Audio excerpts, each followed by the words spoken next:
my words fall short. I got nothing new. How could I express all my gratitude?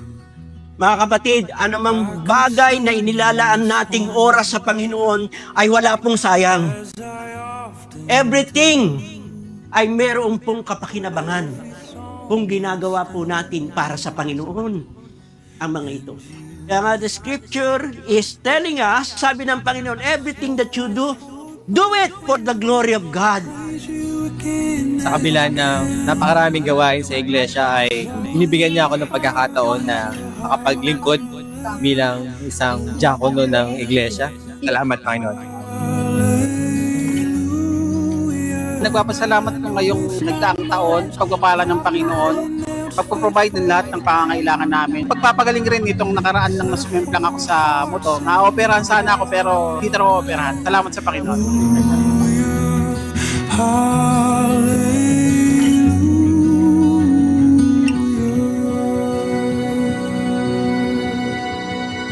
Scripture is telling us, sabi ng Panginoon, everything that you do it for the glory of God.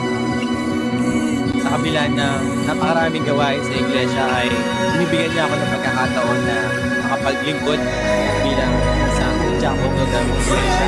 Salamat, Panginoon. Nagpapasalamat ko ngayong nagdaang taon sa pagpapala ng Panginoon, pagpo-provide ng lahat ng pangangailangan namin. Pagpapagaling rin itong nakaraan lang na sumemplang ako sa moto. Na-operahan sana ako pero hindi na operahan. Salamat sa Panginoon.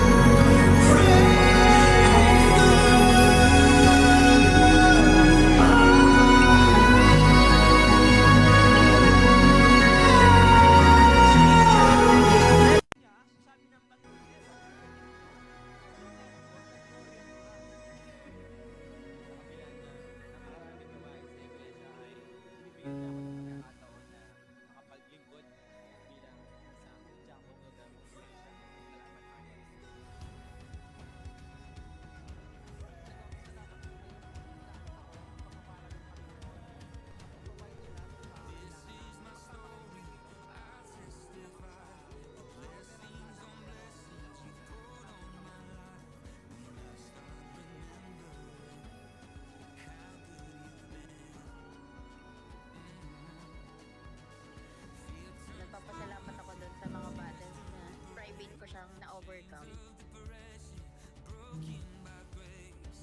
Papasalamat ako sa Panginoon kasi hindi niya kami iniwan.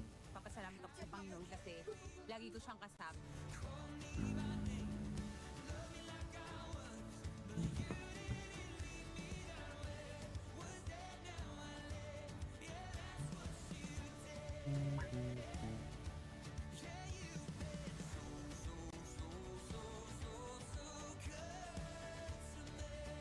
Salamat ako na sa kagalingan ko, maski matanda na ako. Happy ka, happy.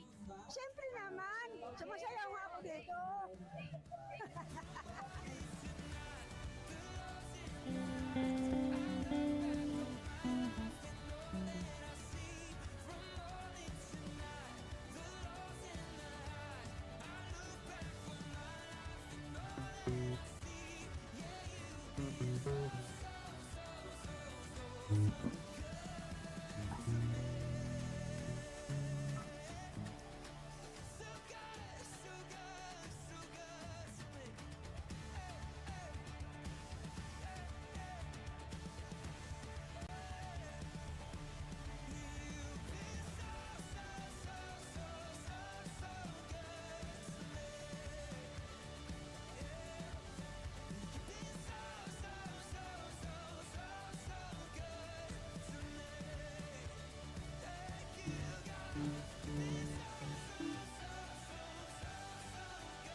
Even every word we speak, and with every give of breath we breathe you in. All the words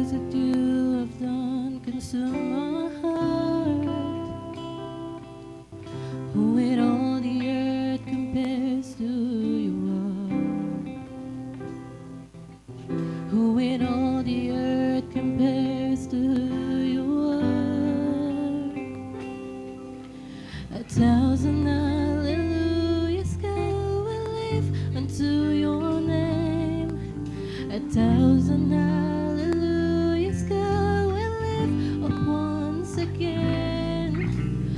All creation lift its voice, declaring till the end, oh Lord, how great you are.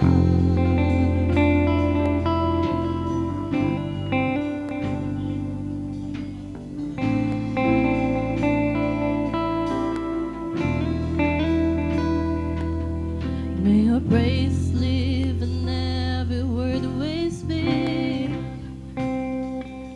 and with every keep of breath we breathe you in. Who in all the earth is sacred to our hearts? Who in all the earth compares to who you are? Who in all the earth compares to who you are? 1,000 hallelujahs go and live unto your name. 1,000 hallelujahs go and live up once again. All creation lift its voice, declaring till the end, oh Lord, how great you are. 1,000 hallelujahs go and live unto your name. 1,000 hallelujahs go and live up once again. All creation lift its voice, declaring till the end, oh Lord, how great you are.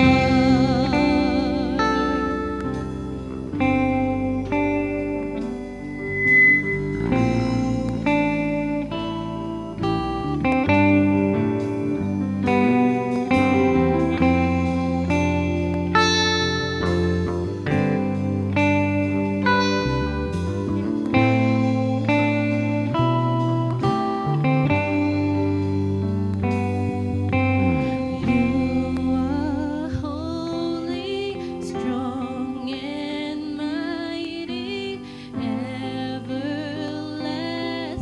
God.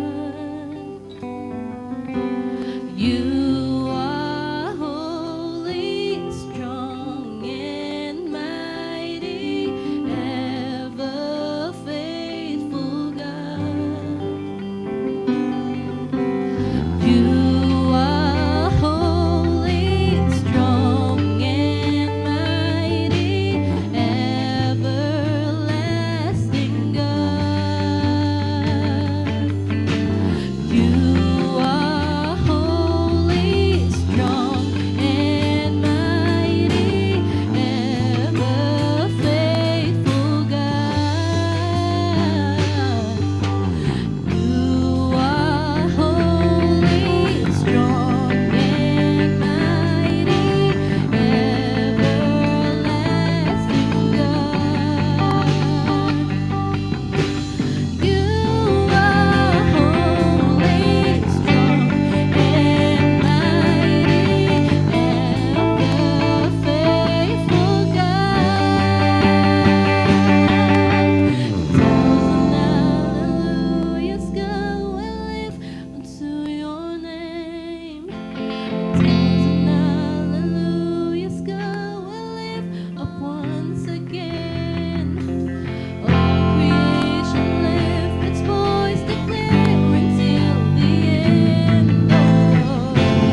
Alam po natin, hayag, handahan ng Diyos, nagdudulot ng kaligtasan sa lahat. Ito ang nagtuturo sa atin, talikuran ng mundong kaya, buhay sa mundong ito. At maka-Diyos, habang hinihintay natin ang napakagandang pag-asa na walang iba, kundi ang maluwalhating pagbabalik ng ating dakilang Diyos at tagapagligtas na si Hesukristo. Ibinigay niya ang kanyang sarili para sa atin upang tubusin tayo sa lahat ng kasamaan at upang tayo'y maging mamamayan niya na malinis at handang gumawa ng mabuti.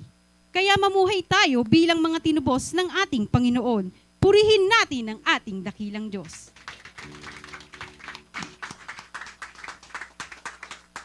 Tayo po ay manalangin sa ating dakilang Diyos.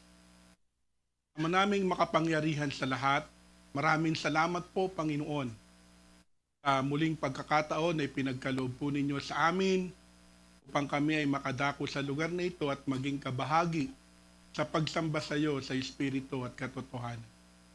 Dalangin po namin, Panginoon, na patuloy po ninyong pangunahan ang gawain ito.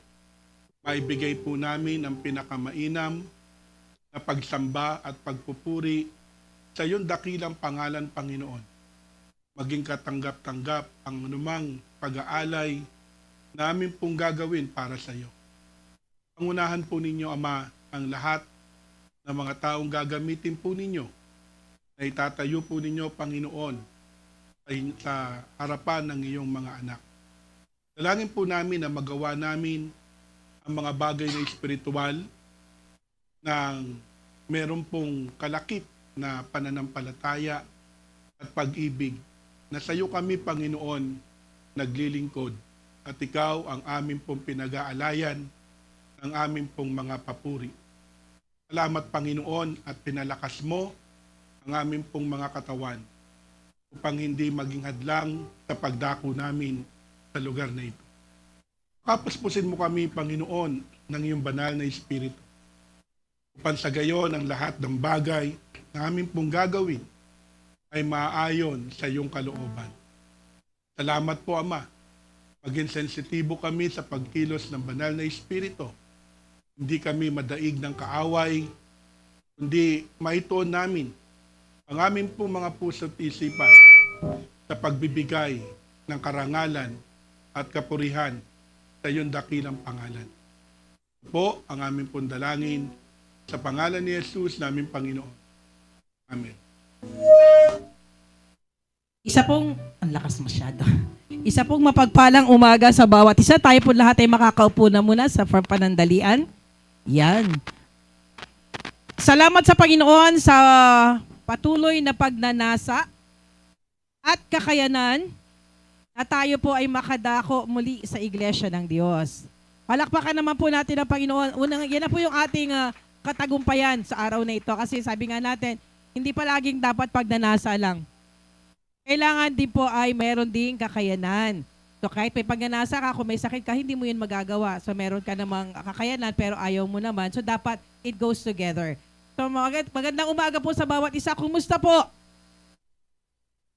Yan, good morning. No, sabi, meron po tayong ngayon, attendance check. Nandito na ang mga taga Cavite. Nandito na yung mga taga Cavite.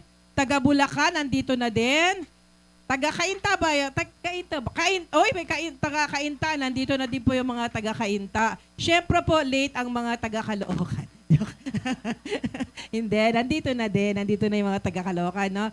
So yung ating mga taga Batangas, I believe, mag-online na lang siguro, no? Kasi wala pa sila ngayon. So salamat po sa Panginoon na paano na tayo international. Yan. Kahit po tayo ay saan-saan nang gagaling, of course, may taga Bulacan pa pala, no? Si Sister Smile is also from Bulacan. Ito po yung mga taong nakakabilib kasi kahit malalayo po yung kanilang pinanggagalingan, still, they manage na pumunta at pinili po nilang makarating sa ating pong iglesia. Salamat po sa Panginoon.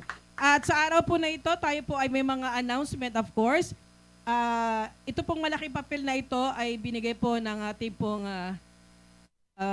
Sister Minnie. Talaga yung sinabi niya i-announce. Kailangan po nating i-announce ang ating pong ginagawang bayanihan sa Bahay ng Diyos 2026. Yan, parang Thanksgiving lang yung approach. Ano? Quarterly po ito ang nagagawin. So kahit quarter po ito, because tapos na po ang January. Tama ba? Ano na pong nangyari sa atin sa January? Nasa Job pa din? Exodus na. Ako lang pala yung nasa Job pa din. Okay, for March 2021-2026, I don't know kung anong araw po ito. Pa-check na lang po sa kalendaryo. Huwag na po kayong kukuha ng inyo pong schedule on March 21, 2026 kasi po may pinapa-announce po ang ating leader na si Sis Mini Garcia kasi kailangan po kayo niya dito sa iglesia. Sino yung mga yan? Kailangan ka, Brother Rojo, Brother Romed, gusto niya isa-isahin ang pangalan. Binura ko po yung pangalan ko dito. Jamie Hart, kailangan ka din. Reynaldo Roque, kailangan ka, sir. Kailangan naman magbubuhat. Ezra, Elisha, Brandon, kasama ka din. Enrique, mag-file ka na ng leave, Enrique, sa March 2. Approve na yan. Pag tinanong ka na OIC mo, sabi mo, meron kang paglilinis na gagawin. Siyempre, kailangan ka din, Earl Victoria, kasi nandito si Enrique, kailangan si Earl. Kailangan din si Kelsey, nandito rin si... Parang buong pamilya ang kailangan. Kasi walang mag-aalaga ng anak nila, kaya kailangan kasama din. And of course, si Brother Philip Giang. Kailangan po kayong lahat dito. Attendance is so must. Sabi, no? Parang, dapat po, ano tayo dito, committed tayo sa paglilinis, no? Sana marunong maglinis lahat ang mga nandito, no? Okay, kaya po nandiyan si Sister Mini. And of course, for our church announcement, discipleship po natin ay magsisimula na effective today. At ang unang sabak po ng discipleship ay walang iba kundi ang Pro Youth Discipleship, which is every first and second Sunday of the month. I heard meron kayong bagong magtuturo. And of course, ang Men and Women Discipleship every third Sunday of the month. Tayo, no? And for the HCS Discipleship, every Sunday of the month. So, mamaya po kayo, HCS. And for today's schedule, sabi niya, HCS Discipleship, right after the service.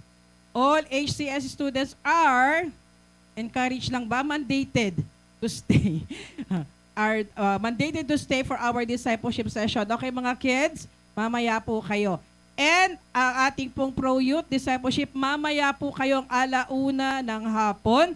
At habang nagkakaroon po ng HCS, pwede po kayo mag-stay because I believe nag-prepare po si Brother Jethro ng inyo pong lunch. Hindi ko alam kung makakailang discipleship pa ba kayo? Mga, yan. Yun, mga susunod po natin, no? So samantalahin niyo po habang nandiyan pa si Sister Smile at si Brother Jet. Sino na susunod na magluluto sa kanila pag nawala po yung dalawa? Lilipat lang naman ng ng department. Okay. So sa oras po na ito, ating pong ihanda ang by the way, bago ko po makakalimutan, after po ng service, stay lang po tayo for the announcement po ng ating pong co-op. No, hindi ko po isasabihin siya ngayon.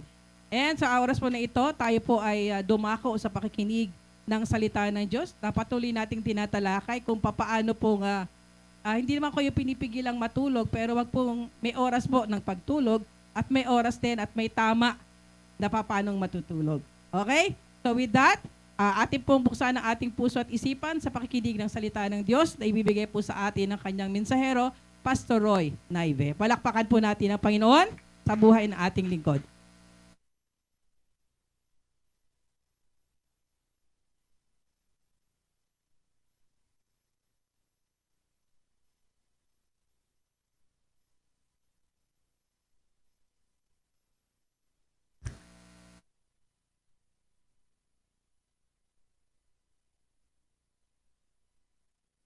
Magandang umaga po sa bawat isang ininako ng Panginoon ang kaniyang pangyapak sa lugar na ito.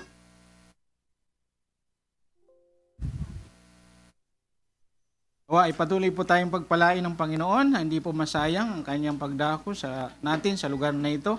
Tuloy tayong bigyan ng kaunawaan sa pag-aaral po ng kaniyang salita At anuman pong mga karanasan na ating nararanasan sa mga nagdaang araw, pagsubok, kung anumang pigatian, ito po ay malulunasan.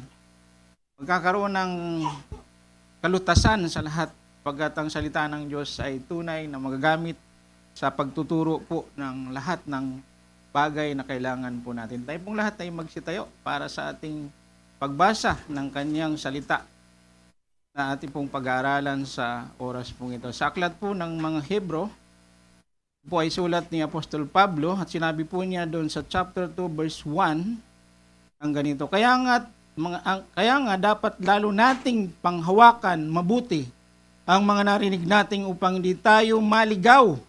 Ang mensaheng pinahayag sa pamagitan ng mga anghel ay napatunayang totoo at ang sino mang lumabag o hindi sumunod dito ay tumanggap ng kaukulang parusa. Gayon din naman, paano tayo makakaiwas sa parusa kung hindi natin pahalagahan ang napakadakilang kaligtasang ito? Ang Panginoon ang unang nagpahayag ng kaligtasang ito at ang mga nakarinig sa Kanya ay nagpatunay sa atin na ito'y totoo. Pinatunayan din ito ng Diyos sa pamagitan ng kahangahangang tanda at ng iba't ibang himala at sa pamagitan ng mga kaloob ng Espiritu Santo ay pinamahagi niya ayon sa Kanyang sariling kalooban. Tayo po ay manalangin. Manaman Diyos, salamat pong muli. Tunay nga na kayo po ang tunay na tagapagturo. Patuloy po kaming magtitiwala sa udyok ng banal na Espiritu na tunay na nagpapaunawa sa mga aral po ninyo sapagkat isinabi po ninyo nung una pa man ang Espiritu Santo ang magpapaliwanag ng lahat ng sinabi ng aming Panginoon. At ito po ang patnubay po namin upang kami po ay comfort sa lahat ng suliranin na maaari po namin maranasan. Tayo nga po, Panginoon, ang tunay na kaalaman sa maipahayag sa umaga pong ito. Ang bawat isa po sa amin ay instrumento mo upang mahayag ang iyong kadakilaan, lalo na po ang iyong tagapaglingkod. Ito nga po ang aming dalangin sa iyo sa umaga pong ito, sa pangalan po ni Kristo Jesus na aming Panginoon. Amen. Kakaupo na po tayo. Isa pa pong paalala ng salita ng Diyos, ang istorya po ng Hebrew believers ay magkaroon din po ng mga panghinawa. Baga, sabihin natin, nagpahinga, nakatulog. Kaya doon pa rin po ang focus natin na dapat po tayong bumangon na. At ito po ang bibigyan natin ng pansin at sasagutin ng kanyang salita. Sabagat sinabi nga po doon sa 13 ng Hebrew, at bago niya banggitin ang mga nauna, sabi niya, huwag na kayong patangay sa mga sari-sari at kakaibang katuruan na mas mabuti para sa atin ang magpatatag ang ating kalooban sa pamamagitan ng kagandang loob ng Diyos kaysa sa pamamagitan ng pagsunod sa mga walang pakinabang na mga utos tungkol sa pagkain. Yan po yung dahilan. Mayroon pong mga pagtuturo, mayroon pong nangyaring na hindi na po nagpatuloy, uminto na sapagkat na brainwash yung mga kaisipan ng mananampalataya noong unang panahon. At ito po ay hindi po nababago kahit sa panahon po natin, ganun pa rin. Kaya nga po, sa experience po natin, nakaraan, hindi po tayo dapat magulak sapagkat mayroon po talagang ang lagi nating sinasabi na ang pandarayan ni Satan ay sa pamagitan po ng mga pangangaral, pagtuturo. Yun po ang kanyang ginagamit para ang isipan ng tao ay ma-brainwash, maalis ang kanilang focus at magpabaya. At ito po ang kanyang ginagawa. Kaya ang salita ng Diyos po ay sapat para lagi natin basahin at tuklasin kung ano po ang mga pangkontra, panglaban. At alam natin na hindi lamang makukontra, kundi ito po ay pagtatagumpayan po natin tayo ng Panginoon. Kaya ang paksa po natin pag-uusapan na sa oras pong ito, ang panganib sa natangay na agos. Natangay sapagkat, yun nga po, sabi nga po dyan, huwag na tayong patangay. Natatangay sila doon sa mga pag-iisip, pangatwiran na hindi akma doon sa tunay na aral. Patalam po natin na ang aklat po ng Hebro, ito po ay pinapakilala na ang ating Panginoon, ito po sa chapter 1 hanggang chapter 4, verse 13, na kung saan the supreme revelation of Jesus Christ, na siya po ang Diyos at anak ng Diyos. Pinapakita po yung revelation ng Panginoon mismo, ng Panginoong Diyos, at mismo na siya po ay anak ng Diyos. Yan po ang makita natin, yung supreme, kaya tinatalakay po dyan yung kahigitan ng ating Panginoon sa mga propeta, sa mga pari at sa mga anghel. At yan po yung binabanggit na kung saan nagpahayag, bago pa man po dumating ang Panginoon, sinabi na po yan sa panahon pa lamang ni Moises, ay sinasabi na po yan. Makikita po natin. Kaya yan po yung kadakilaan ng Panginoon. Kaya nga po, nung dumating ang Panginoon, makita po natin yung mga Hudyo ay masigit nilang kinikilala si Moises sapagkat akala nila mas supreme si Moises kaysa sa ating Panginoon. Pero hindi po. Pinakita po dyan na higit po ang ating Panginoon sa lahat ng mga propeta na nagsalita at nagpahayag tungkol sa Kanya. Kaya nga, sabi po dun sa, ngunit ngayon nagsalita siya sa pamamagitan mismo ng Kanyang anak. Kaya sa bagay po na yan, sabi diyan, yung panganib po na kung tayo po ay mapatangay sa agos o the danger of drift, ay yan po ay delikado sa ating mananampalataya. Alam naman po natin, kapag tayo po ay natatangay, ang isang taong patay, yan po ang madalas na natatangay. Wala po siyang alam, hindi siya pwedeng kumapit para ma-save po siya. Ganun din po ang isang tulog. Kristiyano, natutulog pa rin, kaya natatangay po siya. Paano mga paraan? Kaya sasagutin po natin sa oras pong ito yung paano tayo tahimik na natutulog. Sa ibang salita, how do we quietly slide into sleep? Ano ba tayo tahimik na natutulog? Ikaw, kung sa physically, gano'n ka katiyosay na natutulog tuwing gabi? Wala kang pakialam sa mga bagay na nangyayari. Tandaan po natin, ang mananampalataya po, sabi na po ng Biblia, ang mga tao po ay lalo pong magiging worse. Kaya mayroon pong mga tao na magiging malupit, mga masama. Kaya sabi ng Panginoon, kung sila ay magpapakasama, dapat lalo naman tayong magpakabuti. Dating laging lalabanan po yan. Kaya para na malabanan po natin yan, ay kailangan po tayong magbumangon na. O gumising na sa mga bagay na nangyayari po sa ating buhay pananampalataya. Yan po ang bibigyan po natin ng pansin. Paano po natin? Paano tayo tahimik na natutulog? Unang-una, makikita po natin doon sa binasa po natin. Sabi po ng Biblia, kaya nga nararapat na nating pagtantuin ang mga bagay na narinig. Baka sakaling tayo'y makahagpos, makaalis. Kaya unang-una po, kung paano tayo tahimik na natutulog, kung kulang tayo sa pagpapahalaga sa salita ng Diyos. Yan po ang problema.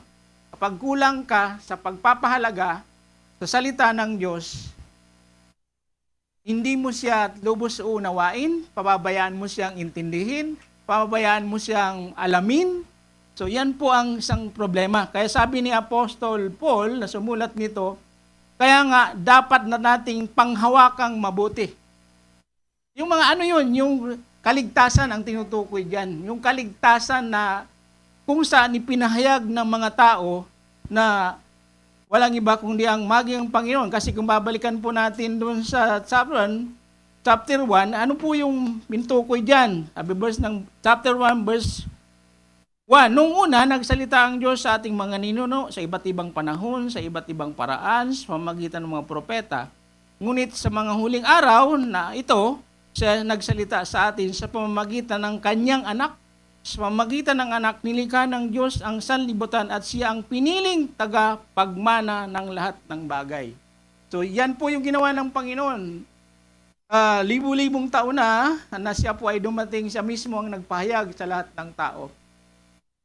Pero hindi po yung pinanghawakan ng ilan. Ang iba hindi kumilala, ang iba hinamak po siya, at ang iba ay, pero hindi po yun hindi po dahilan na hindi po siya kilalanin. Kahit kasi ang tao hindi po kumilala sa Panginoon, nanatili po siya na siya po ang pinangakong tagapagligtas. Kaya yan po ay dapat ipahayag talaga sa lahat ng tao. Sa lahat ng linikha ng Diyos na tao. Saan man siya nakatira, kailangan malaman po na ang Panginoon ang sinasabi doon sa Old Covenant, sa unang law. Diba, ang sulat ni Moises ay tumutukoy sa 4 na law. Kaya ngunit ang batas po na ginulat ni Moises ay natapos na sapagkat dumating na ang Panginoon. Ito po yung naging problema. May mga mananampalataya pa na bumabalik pa rin sa ganung kalagayan. At hindi po nila pinanghawakan ang salita ng Panginoon, maging yung mga unang sinulat ng mga propeta, yun nga yung Old Testament, na kung saan yun ang hindi po nila pinanghawakan mabuti at hindi po nila kulang sila sa pag-unawa o pagpapahalaga sa salita ng Diyos. Tandaan po natin, yan po ay pinakita mismo ng ating Panginoon sa kanyang mga pangaral na ang kanyang pagpapahalaga. Kahit ang Panginoong Kristo mismo, pinahalagan po niya ang salita ng Diyos na pinahayag po niya. Kasi sabi po ng Matthew chapter 23 hanggang 25, chapter 4, 23, ito ang mababasa po natin. Sa katunayan na ang Panginoon mismo ang makikita po natin halimbawa na siya po ay nagpahalaga doon sa mga sinabi po ni Moises na sinulat po niya at siya mismo ang gumanap. Sabi po ng Matthew chapter 4 verse 23 hanggang 25, sabi na, pangangaral at pagpapagaling ni Jesus. Nilibot ni Jesus ang buong Galilea. Nagturo siya sa mga sinagoga, ipinangaral ang magandang balita tungkol sa paghari ng Diyos. Pinagaling din niya ang lahat ng uri ng sakit, karamdaman ng mga tao at ang balita tungkol sa kanya ay kumalat sa buong Syria, kaya't dinala sa kanya ang lahat ng may sakit at mga nahihirapan dahil sa iba't ibang karamdaman, mga sinasapian ng mga demonyo, may mga epilepsya at may mga paralitikong silang lahat ang kanyang pinagaling. Dahil dito sinundan siya ng napakaraming tao buhat sa Galilea, sa Decapolis, Jerusalem, Judea at maging sa iba yun ng Jordan. Ganun po ang ginawa ng Panginoon kasi siya nga mismo ang nagsasalita. Hindi lamang po siya nagpangaral, nagpagaling, ay pinakita po niya ang lahat ng himala. Kasi sabi po ng Biblia, pinatunayan ito ng Diyos pamagitan sa chapter 4 ng Hebrew. Sabi niya, pinatunayan ito ng Diyos sa pamamagitan ng kahangang tanda at iba't ibang himala at mga pamamagitan ng mga kaloob ng Espiritu Santo. Ipinamahagi niya iyon sa kanyang mga sariling kalooban. So, dami pong katunayan yung ginawa ng Panginoon at ito po ay pinatunayan ng mga apostol na yung kanyang supreme na pagpapahayag ay tunay na dapat kilalanin. Kaya mga kapatid, kung tayo po ay nakakaranas ng panginginawa sa pagbabasa, pagpapahalaga sa salita, balikan lang po natin yung kasaysayan na ginawa ng ating Panginoon. Kung bakit siya namatay. Alam mo, hindi naman po siya namatay lang basta na nagalit sa kanyang mga kapwa niya Hudyo, kundi nagalit sila dahil nangangaral siya ng totoo, na tunay na salita ng Diyos. Kaya nagalit sa kanya, yun po ang isang ikinaso sa kanya ng mga Pariseo dahil siya nagtuturo at ang mga tao ay sumusunod na sa kanya. Kaya ganun din po yan, hindi po yan na mabago ngayon. Kapag tayo po ay patuloy na nagtuturo ng totoo, maraming ikakaso sa atin at tayo ay hahamakin.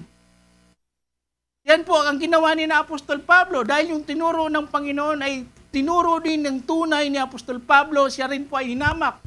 At sinasabi sa kanya na sobra na ang kanyang karunungan, pero hindi po, ang kanyang sinasabi ay batay. Kaya ang mapapansin po natin, kahit si Apostol Paul, minabanggit po niya yung mga sinulat ni Moises. Ang Panginoong Kristo naman, tinutupad niya yung mga sinulat ng mga propeta tungkol sa kanya. Hindi lang po niya sinasabi, kundi tinutupad po niya mismo sa pamamagitan ng kanyang aksyon, sa pamamagitan ng kanyang pamumuhay at sa kanyang pagpapahayag. Hindi lamang po niya sinasabi, sina Apostol Pablo, ganun din at ang mga alagad. At dito po ay dapat manatili. Ito po ang katunayan na dapat po natin pinapahalagahan ang mabuting balita, ang kadakilaan ng Panginoon na ipinahayag po sa atin kung sino ang ating sinampalatayanan. Yun po ang dapat na makita po sa atin bilang mananampalataya. Yun po ang nakakalungkot nangyari doon sa Hebrew, sa mga taga-Hebrew. Sila po ay nagpabaya, kulang sa pagpapahalaga sa salita ng Diyos. Sa atin naman, huwag na tayo lumayo. Kaya tayo minsan dumarating sa mga pagsubok, sa mga kaguluhimianan o kalituhan sapagkat kulang tayo sa pagpapahalaga sa salita ng Diyos. Mayroon tayong hindi nalalaman, ayaw natin itanong. Mayroon tayong hindi naintindihan, ayaw natin magpaturo. Mayroon tayong di na sa bubuhay, ayaw natin i-guide tayo, di ba? Yun po ang problema. Anong mangyari sa atin? Naaanod tayo doon sa sari-saring mga tapagturo. Doon madali tayong maniwala doon, di ba? Madalas nga namin sinasabi dati, mabuti pa yung ibang mga churches, mga ibang tagapagturo, binibida natin. Pero dito, hindi natin marinig na ibida, di ba? Mas yun ang pinangawakan natin. So, ganun po ang nangyari sa iglesia natin at yun po ay nangyari na noon sa kakulangan po nila ng pagpapa. Kaya sabi ni Apostol Paul, sabi niya, dapat nating panghawakan. Ibig sabihin, palagan mo. Ang nangyari kasi, pag nakapakinig tayo ng mabuting balita, lalo na yung kaligtasan, kasi kaligtasan niya lang pinag-uusapan dyan eh. Ligtas na sila, kaya lang, hindi po nangahulugan katulad ng paniniwala. Ligtas naman pala tayo, kaya pwede na tayong papetek-petek. Hindi po. Kahit ligtas ka na, dapat panghawakan mo pa rin. Hindi po tayo nagsasabi na kaya, na tayo, balik tayo sa mabuting gawa. Hindi po, kaya tayo gumagawa kasi yun po ang pagpapahalaga. Ang pagpapahalaga sa salita ng Diyos ay unay na pagsamba sa Panginoon. Natatandaan niyo po ba si Saul na hindi niya pinahalagahan yung salita ng Panginoon? Sabi niya, akala mo ba ang handog higit na mahalaga sa pagsunod? Sabi ni Samuel. Ganun din po tayo. Yung pagsunod ang importante, hindi yung mga handog natin. Nandun tayo, perpekto ang ating oras sa pag-ministry. Pero yung salita ng Diyos, hindi natin pinapahalagan, pinanghawakan. Alam niyo po ba yun ang nangyari sa buong Israel eh? Kaya sila laging babalik-balik. Sa aklat ng mga judges, di ba? Papakita ng Panginoon yung biyaya niya. Gagamit siya ng isang tao para panumbalikin ang mga Israelita. Tapos pag nakalimutan, babalik na naman sila. Ano ang makikita natin? Napapabayaan, hindi nila pinanghawakan yung mga himala na ginawa ng Panginoon. Kaya paulit-ulit po nilang sinasabi sa kanila, alalahanin yung ginawa sa inyo nung kayo iligtas sa mga Ehipto. Tapos ngayon binabaliwala. Yun din po ang nangyari sa atin. Kaya nga paulit-ulit natin sinasabi sa atin, saan ba tayo natutong makakilala sa Panginoon? Yun nga po ang tanong natin dun sa mga taong binaliwala yung tunay na salita ng Diyos. Saan ba kayo nang natuto? Di ba dito? Salita ng Diyos, tunay na salita ng Diyos. So dapat panghawakan natin dahil yun po ang paraan, yun po ang dahilan. Yun po ang nangyari kay Moises eh. Kaya nga sabi po makikita po natin sa aklat ng mga gawa, i-remind sila. I-remind sila ni Esteban, sabi po, tingnan po natin sa gawa chapter 20. Kung paano pinaalala ni Stephen dahil sa papaalala niya yung katotohanan na ginawa nila, nagalit sa kanya.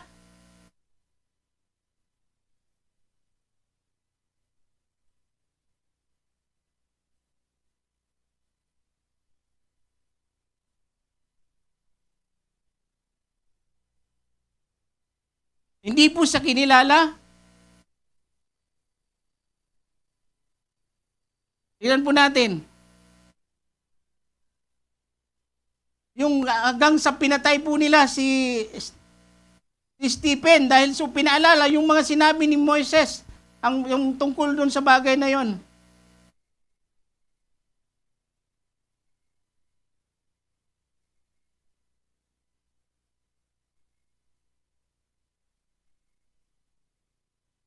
Yan po natin. Kasi may connection po yan doon sa sinasabi ni sa Gawa, chapter 7. Balikan natin. Ito rin po ay pagpapahalaga ni Stephen. Chapter 7.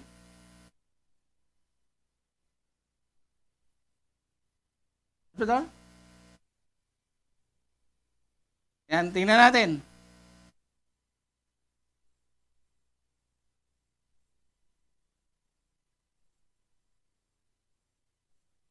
O dito lang tayo sa 54. Matapos niyang pagitin kasi gusto natin pakita kung paano tinawag si Moises na hindi nila kinilala. At yung kanilang mga ninuno, umpisan natin, dahil doon nagalit sila, tinakpan nila yung kanilang tainga. Sa natin doon sa mga unang pangungusap ni Stephen, sapagkat dito po natin makikita kung gaano pinahalagahan ni Stephen. Kabisado po niya ang salita ng Panginoon. Saan ba niya pinumpisahan?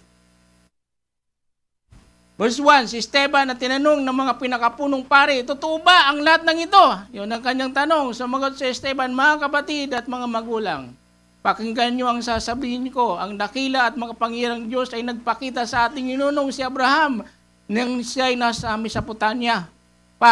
Bago niya nanirahan sa Haran, sinabi sa kanya ng Diyos, iwan mo ang iyong lupain at ang kamag-anak at pumunta ka sa lupain itinuro ko sa inyo.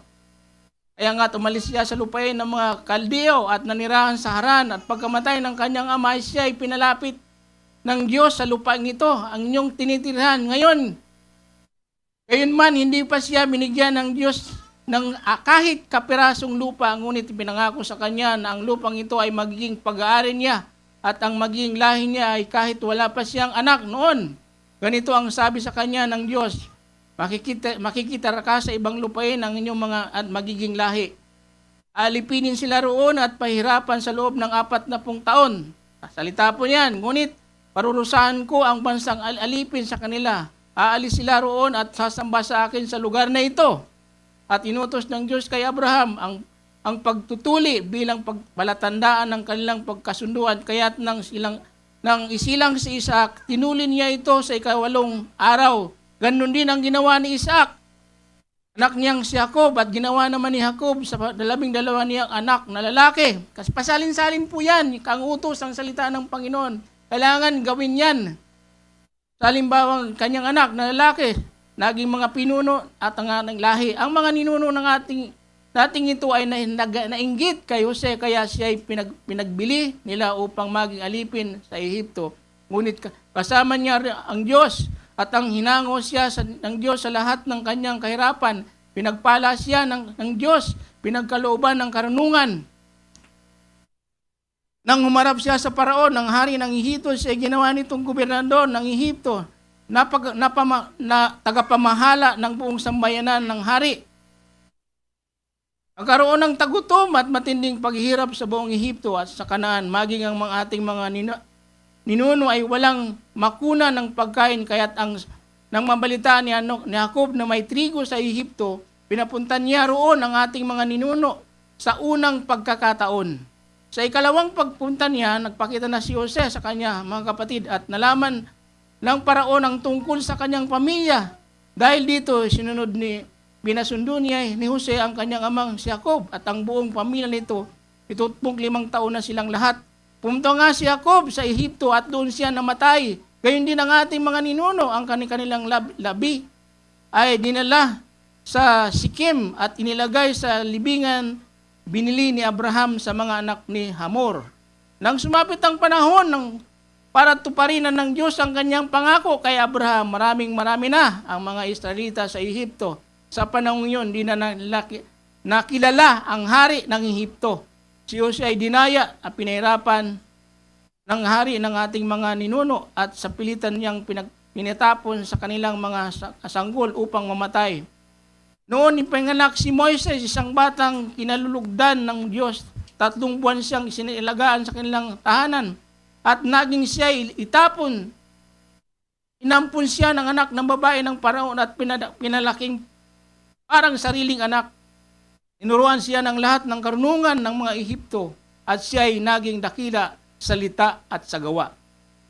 Nang si Moises ay 40 taon na, naisipan niyang dalawin ang kanyang mga kababayan Israelita upang tingnan ang kanilang kalagayan. Nakita niyang inaapi ng isang Ehipsyo ang isa sa kanila, kaya pinagtanggol niya ito at napatay niya ang Ehipsyong iyon. Akala ni Moises ay maunawaan ng kanyang mga kababayan na sila ay iniligtas ng Diyos pamamagitan niya.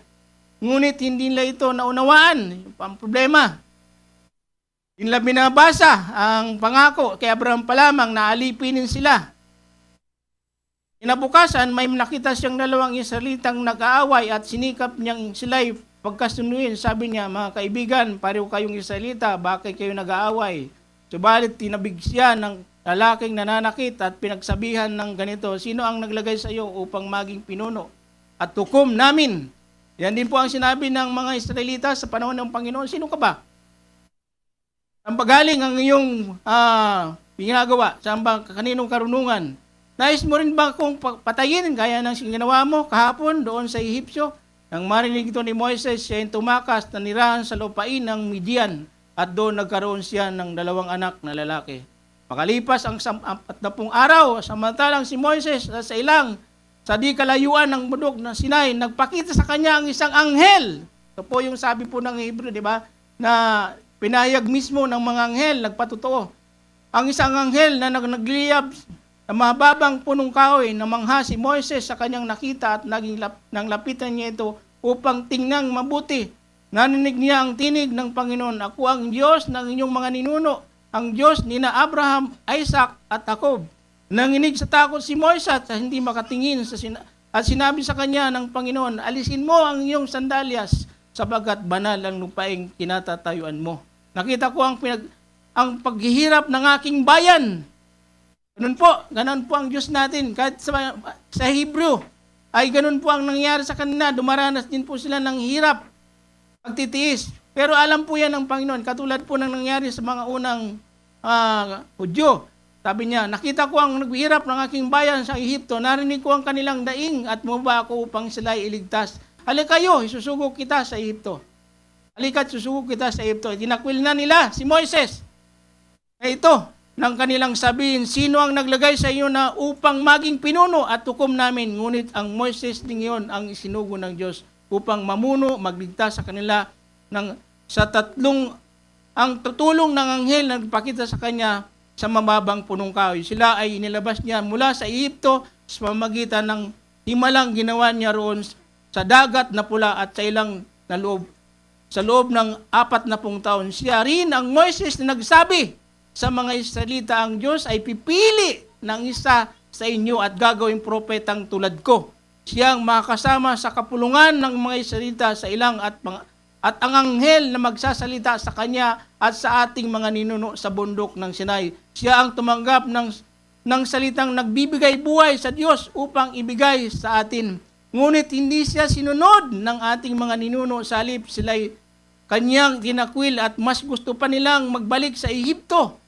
Sinabi pa nilang, kay Aaron, igawa mo kami ng mga Diyos na mangunguna sa amin, sapagkat hindi namin alam kung ano ang mangyayari sa Moises na yan, na naglabas sa amin mula sa lupain ng Ehipto. At gumawa nga sila ng isang Diyos-Diyosan na may anyong guyang baka. Nagkalay sila ng handog, pinagpista ang Diyos-Diyosang hinugisan ng kanilang mga kamay.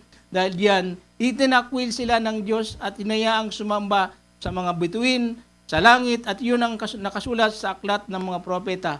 Bayang Israel, hindi naman talaga ako ang tunay na handugan ninyo ng mga alay at mga hayop na pinatay sa loob ng 40 taon. Kaya nasa ilang salip ang inyong dala-dala ay santuaryo ni Molok at ang mga bituin ng inyong Diyos na si Ripan. Dahil sa ginawa ninyo ang mga tributong ito, upang sambahin, dadalhin kayo sa mga bihag sa kabila ng Babylonia. Nangyari nga po yan dahil sila ay nakatulog, napatangay sa mga Diyos-Diyosan, yun ang kanilang sinamba. Kasi ang tao po talaga, mahilig yan sumamba. Kahit na po, may ibang Diyos. Kaya hindi po totoo na sila po ay depraved talaga. Talagang naghahanap sila. Kaya lang yung sarado, yung kanilang pagtingin o pagkilala sa tunay na Diyos. Sabi pa, kasama ang ating mga ninuno sa ilang at sa tulang tipanan at ipinagawa ng Diyos kay Moses. Ayon sa kanyang pinakita sa kanya, minana ito ng kanilang mga anak at dinadala habang sinasakop nila ng mga lupain.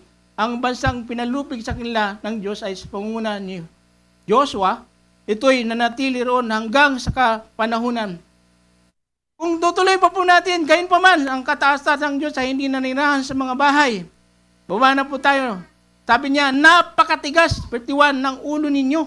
Ang mga puso itayngan ninyo ay parang sa mga pagano. kung ano ang ginawa ng inyong mga ninuno, yun din ang ginagawa nyo ngayon. Lagi ninyong nilalabanan ang Espiritu Santo. Sinong propeta ang di inusig ng inyong mga ninuno? Pinatay nila ang mga nagpahayag tungkol sa pagparito ng matuwid na lingkod na iyon, na inyo namang pinagkanulo at pinapatay, at tumanggap kayo ng kautosang binigay ng Diyos pamagitan ng mga anghel, ngunit hindi naman ninyo sinunod. So, yun po, yung nakita po natin na sila po ay nagbabaliwala, kaya sangit-ngit sa galit, sa matinding galit kay Esteban, kasi totoo yung salita niya. Mabuti pa si Esteban, kabisado yung salita niya, pinahalagan niya, hindi po siya nagsalita ng anumang aral, kundi binasa lang po niya, katulad ng ginawa ko po. Binasa lang niya, pinakita sa kanila, sapagkat ito naman ay talagang tunay na nagtuturo sa atin, yung direkta natin binabasa, kasi yun po ay salita mismo ng Panginoon. Pag binabasa natin, direkta sa atin. Hindi po siya nagkomento, sapagkat yun po ang binanggit po niya, katulad po sa ginagawa natin ngayon. Pero ano po ang nangyari? Nangingit sa matinding kay Esteban ang buong kataas-taasang kapulungan ng mga Hudyo nang marinig ng mga ito. Ngunit si Esteban na puspos ng Espiritu Santo ay tumingala sa langit at nakita niya ang kaluwalhatian ng Diyos, na si Jesus na nakatayo sa kanan ng Diyos. Kaya sinabi niya, tingnan ninyo, nakita kong bukas ang kalangitan at ang anak ng tao ay nakatayo sa kanan ng Diyos. Tinakpan nila ang kanilang mga tainga. Ayaw nila talagang pakinggan. Ito po yung problema ng mga taga-Hebreo. At ito po ay magiging problema rin natin. Nangyari na nga po noong mga nakaraang mga araw. Dahil tinakpan nila ang katotohanan. Hindi nila pinakinggan ang tunay na salita ng Diyos, yung original na pinagmulan. At hindi po nila nakilala. Ang nagsasabi, hindi na po nila kinilala. Kahit si Moises. Kaya natural lamang po yun na hindi tayo kilalanin bilang tagapagturo kung nagtuturo naman tayo ng tunay na salita ng Diyos. Buwat sa salita ng Diyos. At ito po ang kinuturo natin. Okay lang yun sapagkat yung mga unang propeta, kahit nga si Moises, si Dinakwel, kahit itong si Esteban na hindi naman tunay na tagapagturo, binasa lamang niya ang katotohanan bilang pagpapakita na pinapahalagan niya ang salita ng Diyos, hindi po siya napatangay. At hindi siya natutulog-tulog na hindi niya naging kabisado. Yung mga sinulat ni Moises, yun po ang unang panganib kapag tayo po ay natangay ng agos, talagang kapahamakan ang kahinatnan po ng isang taong mananampalataya na ngunit nagpabaya. Hindi po tayo gumagawa again para tayo maligtas. Ligtas na tayo, pero napakahalaga pa rin po sa Panginoon na tayo ay magbunga. Magbunga para tumanggap tayo ng reward. At hindi lamang reward, maparangalan po natin ng Diyos dito pa lang. Kasi yung reward po yon, ginawa natin dahil napaparangalan natin, nalulugod ang Diyos sa atin. Kaya nga, yung tatanggapin natin reward, kasi pag sumunod ka, yun po ang nais ng Diyos. Hindi para, bumalik na tayo sa dati nating Hindi po yung pinag-uusapan natin. Yun nga po ang naging problema natin. Hindi naman pinag-uusapan yan. Ligtas ka na, kaya lang sinasabi mo, gumagawa ka, hindi para maligtas ka. Kailangan ipamuhay mo sapagkat yan ang nakalulugod sa Panginoon. Kasi yung ginagawa mo nung una, naghahandog ka, hindi naman sa tunay na Diyos, hindi yung nakakalugod. Ngayon, tinama ka na, ang gagawin mo, nakalulugod sa Panginoon sapagkat yun lamang, hindi ka naman tatanggapin ng Panginoon. Kung yung ginagawa mo ay para pakita na magaling ka sa ganung bagay. Isa pa pong katotohanan na nagpahalaga po, hindi lamang ang Panginoon. Nakita natin sa Esteban, tingnan pa rin po natin kung sino. Maging si Apostol Pablo, sinabi po niya sa unang Korinto, chapter 9. Tingnan po natin. Na pinahalagan po niya kanina si Esteban, ang Panginoon. Si Apostol Pablo, paano niya pinahalaga ng salita ng Diyos? Sabi po niya ganito sa mga taga-Korinto. Chapter 9, verse 10. Malaya ako at di alipin ninuman. Sabi niya, ngunit nagpapaalipin ako sa lahat upang maihikayat ko ang mas marami sa Panginoon. Sa piling ng mga Hudyo, ako'y namumuhay tulad ng isang Hudyo upang maihikayat ko sila. Kahit na hindi ako saklaw ng kautusan, nagpapailalim ako rito, alang-alang sa mga nasa ilalim. Ito po ay para mas mga nag-evangelize. Para makapasok tayo, ito ang isang niyang estratehiya. Kasi yung salita ng Diyos ang pinapinggan natin dito, yung utos niya na umayo kayo, gawin yung alagad ko ang lahat ng bansa. Ito po, in-apply ni Apostol Paul yun, kahit sa lahat ng uri ng tao. Kaya ang sabi niya, nagpapaalipin siya sa mga Hudyo, ako'y mamuhay tulad ng sa kanila upang maikayat ko, yun ang purpose. Sumasama siya doon para maikayat niya. Kahit hindi ko saklaw ng kautusan, nagpapailalim ako rito, alang-alang sa mga nasa ilalim ng kautusan upang mailapit ko sila sa Diyos. Sa piling naman ng mga hintil na hindi saklaw ng kautusan, ako'y naging parang hintil upang sila'y maikayat ko rin. Subalit hindi ito nangangahulugan na hindi ko sinusunod ang utos ng Diyos sapagkat ako'y nasa ilalim ng kautusan ni Kristo, hindi po yung old covenant o kautusan, kundi yung kautusan ni Kristo. Ano ba yung kautusan ni Kristo sa bagay na yan? Sa Matthew 28, na umayo kayo, gawin yung alagad ko ang... Di naman sa kanya sinabi yun eh. Pero ganun siya magpahalaga. Kailangan niyang tuparin yun na... Ganun dapat, ganun din po tayo. Hindi lamang po yung mga nag-evangelize. Kung talagang pinapahulagan po natin ang salita ng Diyos, ay magpahayag po tayo. Gawin natin ang lahat ng paraan para makapasok tayo sa lahat ng mga tao. Kasi sabi niya, hindi nangangahulugan na wala ako sa kautusan ni Kristo. Sa piling ng mahina, ako'y naging parang mahina rin. Upang maikayat ko sila, ako'y nakikibagay sa lahat ng tao upang sa lahat ng paraan ay makapaglitas ako kahit sa ilan man lamang. Ano ba yung salita niya na pinapahalagan? Di lamang yung sinabi sa mga apostol, yung sinabi mismo sa kanya ng Panginoon nung tinawag siya, Saulo, Saulo, isusugo kita. Nagtiis ka dahil sa pangangaral tungkol sa akin para ipagpatotoo. Yun yung po yung salita. Ganun po dapat ang pagpapahalaga natin sa salita ng Diyos. Yun ang pinanghawakan. Kaya si Apostol Pablo, pinanghawakan niya yun. Na sinasabi niya sa atin din, pagkat yun ang kaligtasan eh. Kung hindi niya yung gagawin na ipahayag sa lahat ng tao, paano magkakaroon ng kaligtasan? Di ba yun ang sabi sa Hebrew na pinag-aaralan po natin?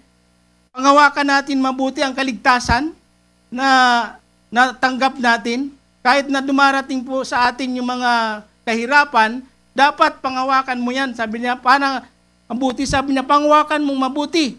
Hindi nangangulugan dyan na ligtas ka na mawawala. Hindi ibig sabihin yung pag-uusapan natin. Baka may magsabi naman, pastor, dapat pala talaga manatili akong may bunga. Kasi sabi niya, panghawakan yung kaligtasan. Hindi po. Panghawakan mo na huwag kang ma-divert sa iba. Huwag kang maanod sa ibang katuruan. Kasi yun po ang sinabi dun sa Hebrew 13, binasa natin kanina eh. Mayroon mga nagturo na na-divert sila, naanod sila, kaya ginger po yun kapag nasama ka. Kaya kung gusto mo sumama doon, panganib po yun. At sabihin natin, ligtas pa, may parusa pa rin yan. Ngayon, na mararanasan ka. Hindi ka pagpapalain, masalimot ang buhay mo. Tingnan lang natin. Ito yung mga madalas natin sinasabi. Pero pag pinagpala sila, kahit na umalis sila, ay questionable talaga. Ang Diyos lang makakapag-judge nun kung ano talagang mangyari sa kanila. Pero ngayon, dahil kailangan panghawakan mo, kaligtasan po kasi ang pinag-uusapan yan. Pastor pala, pwede palang mawala. Hindi po. Panghawakan mo yung katotohanan na ang Panginoon ay supreme. Supreme sa lahat ng mga napangaral kay Moises. Yung kaligtasan na nagsabi, sapagkat mismo sa bibig niya ang nagsabi. Diba? Paano niya ba niya sinabi? Ang sino mang sumampalataya sa kanya ay may buhay na walang hanggang. Diba? Yun ba ang salita niya eh? Ay buhay na walang hanggang. Paano sasabihin mong mawawala? Yun ang sinasabi ng Hebrew sa mga mananampalataya rito na kung saan bumabalik na sila at nagtumitigil na, patulog-tulog na sila, nahihimlay na sila. Kaya nga, panganib yun kapag nangyari. Kaya nga mabuti na lang, may salita ng Panginoon at ginawa ni si Apostol Pablo at sinulatan sila na kung saan huwag silang patulog-tulog at sila ay dapat nang bumangon upang di tayo maligaw, sabi niya. Kasi maliligaw ka dyan. Pag mali na yung turo sa'yo, nabago na, iba na ang pauri ng pamumuhay mo. Tama, di ba? Magiging iba na kapag iba yung napakinggan mo. Katulad nung natin, yung dati natin katuruan, aminin man natin, hindi, karamihan doon, arugante. Arugante po talaga. Mayabang. Hanggang ngayon nga, marami pa rin mayabang. Ganun. Pero si Moises, tunay na nagturo, hindi po siya naging mayabang. Si Stephen, hindi siya naging mayabang. Si Pablo, hindi siya naging mayabang. Kahit sinasabi niya, sumusobra na yata Pablo ang kayong karunungan. Hindi po siya. Magpapakumbaba pa rin siya. Kaya kahit nasabihin natin, tama yung kaligtasan mo, pero yung klase ng pamumuhay mo sa lungat, questionable pa rin yan. Hindi ka pa rin nakapagbibigay ng kaluguran sa Panginoon. Tandaan po natin yan. Kasi ang Panginoon, ang sabi niya sa kanyang paglilingkod, nagpakababa siya. Yun po ang tunay na salita ng Diyos. Kahit na siya Diyos, nagpakababa siya para maglingkod sa Diyos Ama. Sapagkat yun ang kanyang tungkulin. Yun ang example na pinapagawa sa atin. Magpakababa ka. Paano tayo magpapakababa? Sumunod tayo sa mga nagtuturo. Pasakop tayo sa Kanya. Unawain natin sila. Igalang natin sila. Gayon ang pagpapasakop. Kapag hindi mo yung ginawa, abay, napatangay ka na sa agos ng turo na hindi tunay. Yan po ang mangyayari. Kayabangan, kawalan ng respeto, yun po ang mangyayari po sa atin. Akala mo lang, okay lang yan. Marami kang question, pero di mo naman talaga tinatanggap kung ano yung sinasabi. Yun po ang nangyari sa atin, sa mga nagdaan. Kasi nga, napasukan tayo ng turo. Kaya tingnan mo, kahit papano, yung aral namin, galing kay Pastor Ade. Kaya, mayroon kami isang espiritu. Kaya hindi man namin masundan yung kanyang alaman, pero papunta yun dun. Pero tingnan mo, napasukan tayo ng ibang tagapagturo. Hindi naman kasi nag-aaral po yun kay Pastor Ade. Kaya, yung tinuruan niya, ganun din ang ugali. May pailalim na motibo. Kaya masakit man sabihin, pero yun ang totoo, sapagkat yung bansang Israel ay ganun. Kahit na sila po ay sinaway ni Esteban, ang sabi nila, nangit-ngit pa rin sila sa galit. Nagturo lang naman, binasa lang naman niya, yun nga, matindi. Diba? Binasa lang niya yung sinulat ni Moises, yung kasaysayan, pero nagsabi po ng Biblia, nangit-ngit sa galit. Ngayon din, yung pinalas ko na yung sinasabi, nagturo ka lang naman ng tama, dinalik sa dati, nangingit-ngit na sila sa galit. Gusto ka nang sumpain, hindi po yan pagpapahalaga, mga kapatid, sa salita ng Diyos. Hindi po yan talaga. Diba ganun din kay Saul?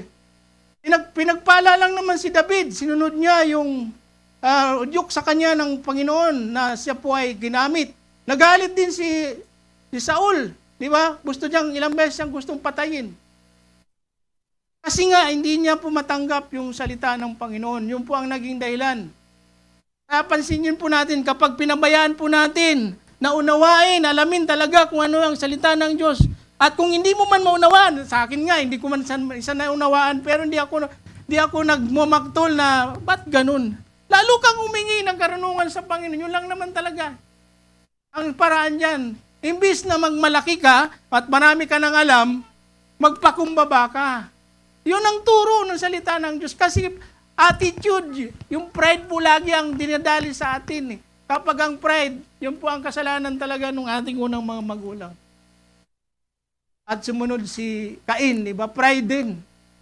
Sinabi lang naman ng Panginoon, kung gumawa ka ng mabuti, dapat malugod ka. Yun lang sinabi ng Panginoon, pero sabi niya ng Panginoon sa kanya, ba't ka nagagalit? Cain, pride eh. Kasi hindi daw kinalugdan yung handog niya. Nagandog naman siya. Sabi niya, kung tama ang ginawa mo, dapat kang masiyahan. Kaya dapat mapagtagumpayan mo yun. Yun po ang karamihan sa mga mananampalataya ngayon. Hindi nila napapagtagumpayan yung pride. Kaya gagawa sila ng maras-marahas. Ano bang nangyari? Pinatay niya yung kanyang kapatid. Tayo ganun din eh. O sila pala.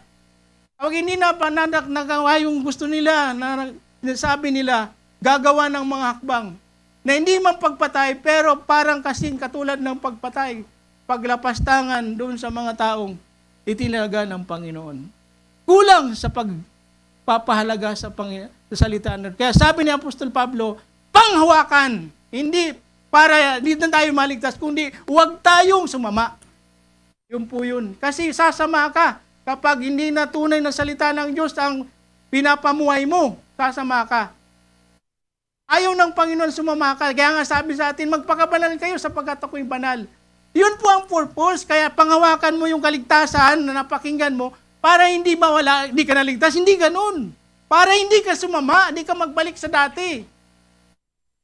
Di ba? Yun ang sinasabi dyan eh. Pangawakang mabuti. Paano mo pa mahawakan mabuti kung tinatangay ka na, natatangay ka na, inaanod ka na? Di ba, nakakita ka ng literal na inaanod? Na mga namatay? Sa flood control? Di ba? Wala siyang magawa, inaanod. Natatangay siya. Kaya huwag tayong patangay. Ang ganda dito eh. Bago to eh. Ganun tayo eh. Mahilig tayo sa, ano ba tawag doon? Yung puso ngayon, doon tayo. Kahit naman, salungat na salita ng Diyos, basta ka lang makauso, maganda na yung makaluma ka style eh. Pero yun talaga yung salita ng Diyos. Hindi naman tayo pinapahirapan ng Panginoon na para gawin yung mga bagay na yan, sapagkat siya naman talaga nagtuturo sa atin.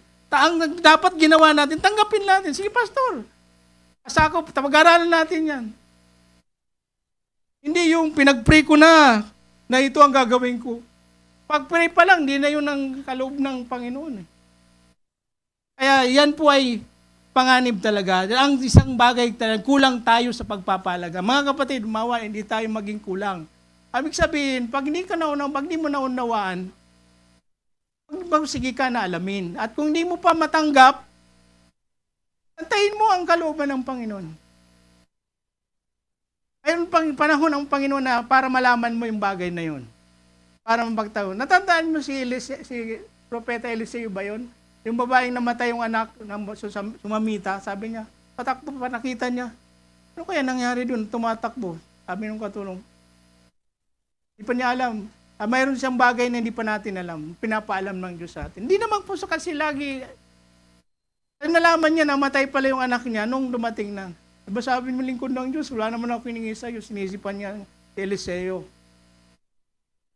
Pero sabi doon, ang ibig ko sabihin, sabi ni Eliseo, may bagay na hindi mo naman talaga, tao lang siya, hindi mo pa alam yung bagay na nangyayari. Kung hindi mo pa alam, huwag kang magmadali. Mayroon niyang panahon na binibigay ang Panginoon sa lahat ng bagay. Palalaguin tayo ng nandito pa tayo. Habang nandito pa tayo, hindi pa tayong totally ganap. Kaya nga pinapasagiging ganap tayo. Ligtas na tayo, pero kailangan pa tayong pagsing ganap. Kasi ayaw ng Panginoon na hindi kasama yan eh. Parang katulad yan sa evangelism, di ba? Sa utos niya na mayo kayo, gawin niyo kung alagad. Sunod-sunod yan eh. Mayo para payagan, maligtas siya. Tapos, pangaralan mo para maging alagad niya. At sumunod sa lahat pinag-utos. Ganun po ang proseso sa atin. Kaya, wag natin balik-balikan na nasa ano na tayo. Buting gawa na tayo, balik na tayo sa ano. Hindi po ganun. Kasi ang pinag-uusapan diyan at ang sinasabihan, mga mananampalataya na, ganun din po dito. Kaya yung salita po diyan, mapangawakan natin, ibig sabihin, mayroon kang, kaya kailangan pala pangawakan ko, magbunga ko, hindi po yung ganun. Kundi yung salita ng Diyos na tunay, hindi mo pinangawakan, yun po. Nakahulagpos yung tunay na aral, yun po ang sinasabi diyan, yung tunay na kaligtasan. Kasi ang tunay na kaligtasan sa biyaya lamang, di ba? Tapos na. Tapos na sa ginawa ng Panginoon sa krus. Yun po yung tunay na kaligtasan. Yun po ang baka mawala. Kasi pinagtatalunan po yan sa social media. Kung ano daw? Once saved, always saved, di ba? Pero mga hindi naniniwala, kailangan magpatuloy ka. Hindi po. Yun, baka mawala yung ganong mensahe. Kaya nga po, napakabuti ng Panginoon dahil hindi na payagan na mawala, matangay tayo sa mga napakahusay sa tingin natin ng mga ngaral, mga Amerikano. So yun po, pangawakan natin yung tunay na salita ng Diyos. Kasi ang nagpayag niyan, mismo ang Panginoon at yung mga propeta. At pinatunayan yan sa mga himala. Isa pa, na dapat po natin, paano tayo tahimik na natutulog kapag hindi natin yung pinahalagan. Yun ang una. Pangalawa, kung kulang tayo sa pagbubulay-bulay. Diba? Kasi kailangan yan eh. Yun po yung ginawa ng mga papasok tagad sa atin dyan, yung mga taga-Berean, di ba? Yung pinayagan ni Pablo. Pero anong sabi niya? Pinagbulay-bulayan nila. Meditate. Ano ba? Bakit sinabi yung ganun? Tinatanong natin, kapag tayo po ay nakapakinig ng salita ng Diyos, pagbulay-bulayan natin. Ano bang tinuturo sa akin yun? Kagadang tanong. Ano bang tinuturo sa akin ng salita ng Diyos na ito? Sa araw na ito? Ganun po kasi yan eh. Pagbulay-bulayan mo, ano bang mga hindi pa nga magandang ugali sa buhay ko sa salita? I-relate mo para magamit mo yung salita ng Diyos. Kasi ang salita ng Diyos, nagtuturo yan. Nagsasaway. Halimbawa ngayon, yung salita ng Diyos, pagsaway, sinasabi sa atin, alamin mo, ano bang sinasaway sa akin? Yung aking pride. Yung kayabangan ko, yung pagmamalaki ko, kawalan ko ng galang, yun ang tinuturo. Dapat gano'n ang pagbubulay-bulay. Ama? Kasi para hindi masakit, kahit anong bisa ng salita ng Diyos, kung hindi mo pinagbubulay-bulayan, at pag narinig mo, baliwala sa'yo, walang mangyari yan, walang pagkaibayan dyan sa sekular na pag-aaral. Kapag nag-aaral ka ng sekular, di ba? Pag hindi mo in-study yan, hindi mo siya, paano bang nangyayari? Paano ko ito masasagot? Paano ko may apply sa buhay ko? Di ba? Kaya kailangan po diyan yung pagkulay-bulay. Kasi sabi po kasi doon, sabi niya, pangawakan yung mabuti ang narinig. Mabuti ang mga narinig. Pag sinabing pangawakang mabuti, ibig sabihin pinagbubulay-bulay mo. Ito yung mensahe ng Panginoon. Ito yung babala ng Panginoon. Ito yung warning. Kasi ito warning to ni Paul Ang ganyang tema, warning yan. Ni Ginger. Panganib. Pinawarningan ka. Kaya sabi niya, ang ating mga narinig. Importante yan. Kasi ang pag narinig mo ang isang, chismis. May ako nabasa doon ngayon yung isang vlogger yata, yung chismis daw na may malala daw yung sakit ni Pangulo. Hindi naman pala daw yun ng tunay, fake kaya kakasuhan siya. Mamamatay na, mayroon daw Kaya, hirap yun. Narinig niya, hindi totoo. Nag-ulat ka ng hindi totoo. Kailangan suriin mo. Kaya sabi nga po diyan ng Biblia, paano pinakita yan? Yun nga, yung bagay na yun, kailangan mo siyang pagbulay-bulayan. Ito po yung mga halimbawa na makikita po natin sa bagay po na yan, sa talata na yan.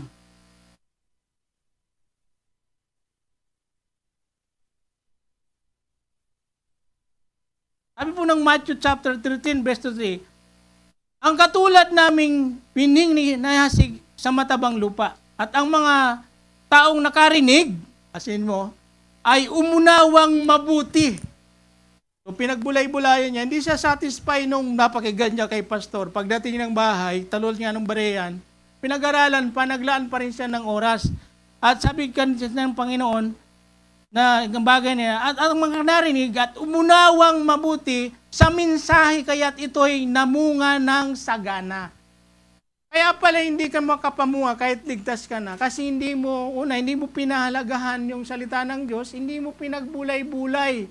Kaya yung bunga sa iyo, imbis na pagpapala at maka-Diyos na pamumuhay, iba yung mensahe. Naging masama ka pa. Kaya sabi po niya ng Panginoon, namunga ng sagana, may tig-100, may tig-60 at may tig-30. Yun po yung salita ng Diyos na nahasik, di ba? Kasi makita po natin yan, ibang nahasikan, nagpabanjing-banjing, hindi tumubo, pinaliwala, naabala sa mga bagay dito sa mundo. Hindi niya pero yung nagmunga dyan, yung inunawang mabuti. Yan yung mga taong nagsabi sa Panginoon, ano po ba ang ibig sabihin yung Panginoon? O katulad nung eunuko, diba? Ano bang ibig sabihin nito? Ang tinutukoy, ang propeta ba o iba? So, yun nagtatanong. Hindi yung alam ko na yan, pastor. Kaya nung naunawaan niya, pinaliwanag, kasi hindi po maaaring walang magpaliwanag. Kahit yung pastor, may nagpapaliwanag dyan, ang Espiritu Santo. Nagtuturo. At yung mga iba pang kasama niya sa pag-aaral. Yun po ang nagpapaunawa. Sagana, may tig-100 at mga 60. Nagbubunga siya. Kasi yun ang gusto ng Diyos. Hindi siya pwedeng walang bunga. Kaya kahit sabihin natin, ligtas naman ako kahit walang bunga, hindi pa rin yan nakakalugod sa Panginoon. Dito pa lang, hindi ka na nakalulugod sa Panginoon. Pagdating mo sa langit, wala ka rin talagang reward, tayo-tayo ka doon, di mo alam na papurihan ng Panginoon kasi hindi ka nagpakasanay nung nandito pa sa lupa. Ito po ang ginagawa natin. Kung ba tayo dumadalo sa mga pagtitipon, para magsanay po tayo. Ito pa, ang sabi po ng mga ni Apostol Pablo sa mga taga-Thessalonian, 2 Thessalonians chapter 2, 11. Tulad namin, sabi niya, Apostol Pablo, tulad ng alam ninyo, kami ay naging parang ama sa bawat isa sa inyo. Sabi niya sa mga taga-Thessalonica, pinayuhan namin kayo, pinalakas namin ang inyong loob, at inatasan na mamuhay ng kalugod-lugod sa Panginoon. So pinangaralan, pinalakas niya na Apostol Pablo ng mga taga-Thessalonian, at inatasan na mamuhay. Yun din po ang sinasabi sa atin. Kaya mayroon talaga tayong bunga. Matik yan, kaligtas ka na, mayroon kang bunga. Inatasang mamuhay ng kalugod-lugod sa, di ba yun yung bunga? Bunga na nakalulugod kasi kadalasan kasi ang alam natin sa bunga yung pala-attend, perfect attendance, maraming ministry. Hindi lang po yun. Kahit nasa bahay ka, yung ugali mo, saan ka man naroon, kailangan nakalugod-lugod yung ginagawa mo. Yun ang inatas ni Apostol Pablo. Inatasan namin kayong mamuhay ng kalugod-lugod sa paningin ng Diyos, di sa paningin ng tao, na tumawag sa inyo upang mapabilang sa kanyang kaharian at kaluwalhatian. Kasi sa kaharian ng Diyos, ang mga tao doon kalugod-lugod, sumasamba na walang tigil. Kung dito pa lang, hindi ka sumasamba sa pamamagitan ng mga bagay na kung saan mabuting ang kalooban mo, hindi ka kalugod-lugod sa Diyos. Kasi yun po ang sabi niya makasama sa kaharian ng kaluwalhatian nga palagi naming nagpapasalamat sa Diyos sapagat nang ipangaral namin sa inyo ang kanyang salita, hindi niyo itinanggap na bilang salita ng tao. O ganun po ang pagtanggap, pagbubulay-bulay, kundi bilang tunay na salita ng Diyos at ang bisa nito ay nakikita sa buhay nyo na mga sumasumpalang tao. Sabihin na natin, yung mga natin kasama, nakikita ba yung bisa? Tanungan tayo, nakita ba yung bisa? Yung paggalang, pagrespeto, nandun ba? Paggalang sa magulang mo, nandun ba? Pakikipagkapwa, nag-uusap kayo, hindi mo rini-record yung So, tama ba yun? Para kang si Vargas na ba yung walang ethic? Ethic Kristiyano ka na, hindi dapat ganun. Tapos yun ang susundan mo. Yun ang iiduluhin mo. Doon tayo magtinginan. Hindi lang doon sa totoong aral. Yung salita ng Diyos naman, doon sa bunga, sa pumuhay. Kasi yun ang sinabi ni Apostol Pablo, inatasan na mamuhay ng kalugod-lugod sa paningin ng Diyos. Sa paningin ng Diyos, na tumawag sa inyo upang mababay lang. Pinangaral namin, tinanggap nila na tunay na mabuting balita yung kanilang. Sa mga taga-Thessalonica yan Saan pa?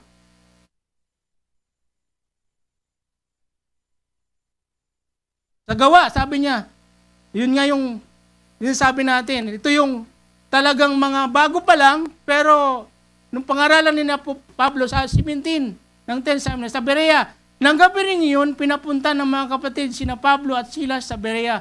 Pagdating doon sila'y pumasok sa sinagoga ng mga Hudyo. Pansin nyo to, mga bago pa lang to, bagong mapahayagan. Ganito kaya tayo? Mas bukas ang isipan nila, bukas. Katulad kay Lydia, bukas ang isipan, nakinig siya sa pangaral ni Pablo. At hindi siya binigyan ng Espiritu Santo, Yun ang lagi nilang sinasabi. Bukas ang isipan ng mga Hudyong taga roon kaysa mga Hudyong taga Thessalonica. May pananabik sila. Ganun po yung may pananabik silang makinig. Tayo po ba ganun? O nakasigamakot na pakikinig? Diba nung mga nakaraan, ganun yung mga nakaraan taon, nakasimangot na yung palang ang sasama na ng muka. Mula ulo hanggang paa, mukhang paa. Kapangit. Hindi po ganun. Sabi nga natin, ang hari, kapag umarap pa sa hari, kapag nakasimangot ka, papatayin ka, di ba? Pero yung mga attitude, ayaw na mag-ministry. Ang sasama ng mukha. Galit na galit, nagturo lang naman ng talagang galing doon sa salita ng Diyos. Kaya yun lang madalas pong tinatanong. Sinisettle ko sa utak ko, tama ba talaga yung kanilang natanggap? Kasi iba yung lumalabas. Iba yung kilos. Hindi naman ganun eh. Yan, pinagbubulay-bulayan ko po yun. Ba't ganun nangyari? Pero yung pala, mayroon na pala kahit sa bansang Israel. Kaya nga binasa natin yung sinabi ni Stephen, binasa lang naman niya yung mga sinulat ni Moises, pero ngit-ngit, sabi niya, matindi nga yun, nag-ngit-ngit sa galit. At pinatay siya. Buti nga, hindi pa tayo pinapatay.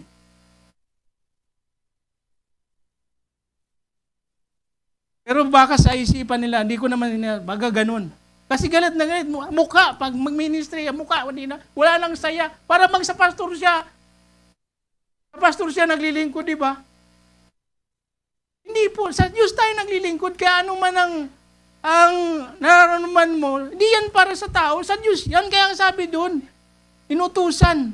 Kaya ito sila, may pananabik sa nakikinig sa paliwanag ni Pablo at sinasaliksik nila araw-araw ang mga kasulatan upang tingnan kung totoo ang mga sinasabi niya. O yun yung hamon namin. Pag-aralan natin kung nandiyan sa salita ng Diyos. Hindi yun lang yung mga palapalagay ng mga ibang tao. Pag-aralan natin. Ayaw. Pag-usapan natin, di ba yung mga lasenggo kapag may problema, pinag-uusapan sa tagayan. Di nakukuha yan sa may masarap na pulutan. Sabi yung slogan ng mga lasenggo. Mabuti pa nga yung mga lasenggo. Kahit na mag-away, pagdating na pare. Isang baso pa yung ginagamit na, di ba? Itong mga taong ito, naturingan na mga nakakilala, pero kung yung attitude nila, napakalayo doon sa mga tunay na mananampalataya. Sa tunay, sa mga taong hindi mananampalataya. Di ba? Nakakalungkot yung bagay na yan. Kaya yun po ang dapat natin bigyan pansin, mga kapatid. Natangay tayo, naanod tayo. Kaya panganib po yan. Sa akala natin okay lang, pero natatangay ka na kasi sumasama ka na. At yan po ay hindi magandang dapat mangyari. Ang iglesia po, bakit pinagtinagtipo ng Panginoon? Dahil mahal niya ang iglesia ng Panginoon, ng Diyos. Sabi ng Panginoon, mahal niya ang kanyang iglesia. So dapat yung mga nandito ay mahal din niya ang isa't isa. Hindi lang sa Panginoon, ang salita ng Diyos, mahal niya.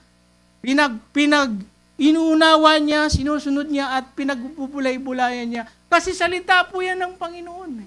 Kapag lagi mo yung inaalala, ang Panginoon laging nasa iyo, malapit sa iyo, at para bang lagi mo siyang kinakausap. Lalo na kung binabasa mo ng malakas. Katulad po yung kanina, kahit mahaba po yun, pero yun po ang tunay na aral. Pinasa lang ni Stephen yung salita na sinulat ni Moises, pinumpisahan niya sa Genesis, hanggang kay David, di ba? Tanong kay David yun, babasahin nyo. Sinamarize niya. At lumabas ang Panginoon. So dapat po natin kilalanin kasi yun din po yung kaligtasan ang nagpahayag mismo yung mga tao. At ngayon nga, dapat lalo silang maniwala dahil ang mismo ang nagsalita ay ang Panginoon. Siya po ang nagpahayag. Mga kapatid, ito po ay babala sa atin. O warning na dapat po tayong maging maayos. Hindi po tayo patulog-tulog na kung saan nahirati na sa ganung bagay. Natatangay po tayo. Kaya mapagbantay po tayo. Yun po ang problema talaga. Kung susuriin po natin ang Biblia, ng problema sa aral. Kasi kapag na-divert na yung paniniwala mo, talagang tatamarin ka na, mawawalan ka ng gana, at hindi ka na magpapatuloy. Yun po ang papanganib. Ibig sabihin nun, natatangay ka na ng agos. Huwag tayong patangay sa agos. Kung di tayo po ay magising, kumapit tayo para makaalis po tayo doon. Sa Wednesday, may dalawa pa po akong ibibigay na katotohanan sa bagay po na yan. At sa umaga pong ito, yun po muna ang salita ng Diyos na nawa alam ko po na nagbigay sa atin ng tunay na pagising at susunod, lalo po tayong maging gising. Maging dilat na yung mata natin. Totally. sapagat yun po ang nais ng Panginoon. Purihin po ang pangaral ng kanyang salita.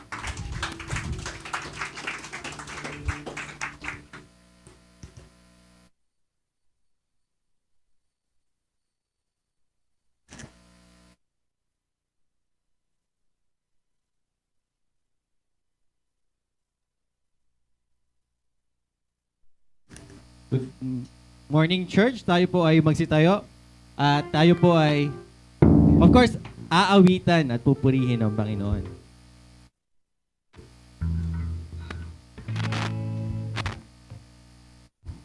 Ang ating pong aawitin ngayon ay may team na naka-flash sa screen. Glory. For G, let us gather in His name, of course. Tayo po ay nagkatipon sa anumang at sa anong kadahilanan. Of course, papurihan ang Panginoon. And L is to live high His praise. So, high, hindi po mababang palakpak lang, kundi pinakamataas na palakpak. Hindi mababang papuri lang, kundi pinakamataas na papuri sa Panginoon. Kaya po ba, mga kapatid? Of course, sa biyaya ng Panginoon. Oh! Oh. Oh is over our heart.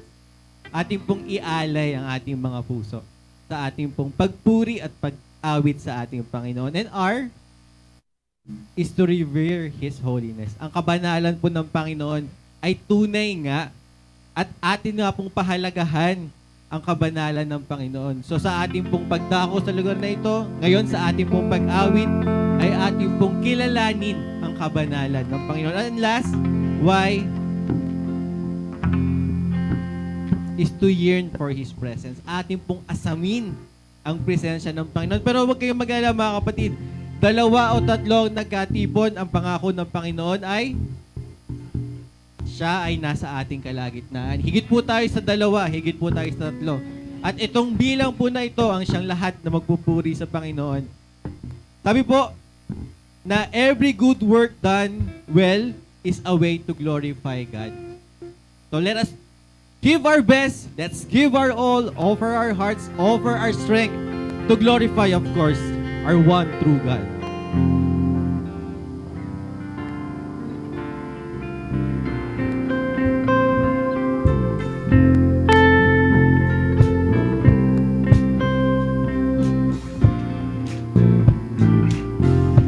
Every beat of my heart, every song that I sing, every prayer that I pray, every word that I sing, every thought that I have, every word that I say, be glorified. Yeah. From the start of each day till the end of the night, let me bring praise, let me bring light. Lord, I offer my life as a sacrifice, be glorified. This is my prayer, it's the cry of my heart. Lord, I want my life to reflect who you are. Oh Lord, please stir up the fire and burn everything till all I desire is you. With every beat of my heart, every song that I sing, every prayer that I pray,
your name. Every breath that I take, everything that I do, let me lift up your name and bring honor to you. Let the words of my mouth only speak true, be glorified. This is my prayer, it's the cry of my heart. Lord, I want my life to reflect who you are. Oh Lord, please stir up the fire and burn everything till all I desire is you. This is my prayer, and this is my prayer. It's a cry of my heart. Lord, I want my life to reflect who you are. Oh Lord, please stir up the fire and burn everything till all I desire is you.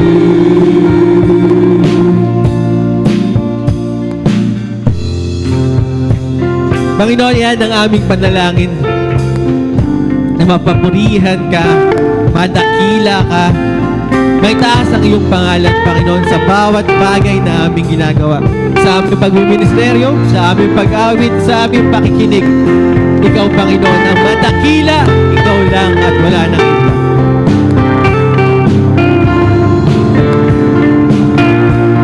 In everything I say, everything I do,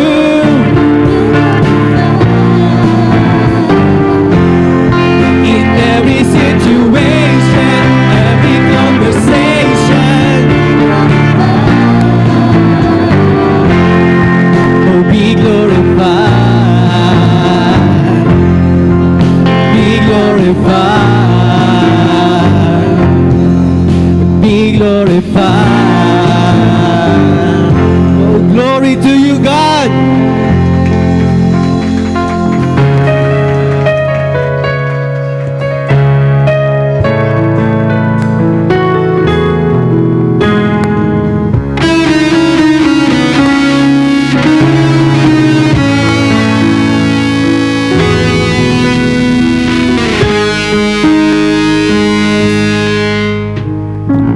Who holds the heavens in his hands? Who made the stars by the word of his power? Who put the spirit in man and causes all the earth to cry out glory? Glory to the Lord, worship him, the God of our salvation. Glory to the Lord, honor him, he reigns, he rules the nation.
know that you're true to your promise, O Lord. That when 2 or 3 are gathered, you are there in their midst. And we believe, O Lord, you are here, listening to our worships, looking at us as we lift your name, as we praise you, as we magnify you.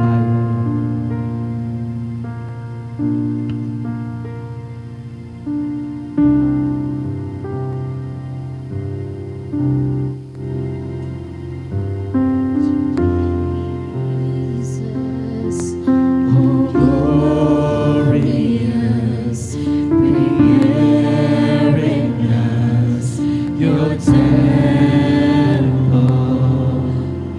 gold as living souls, where you're enthroned.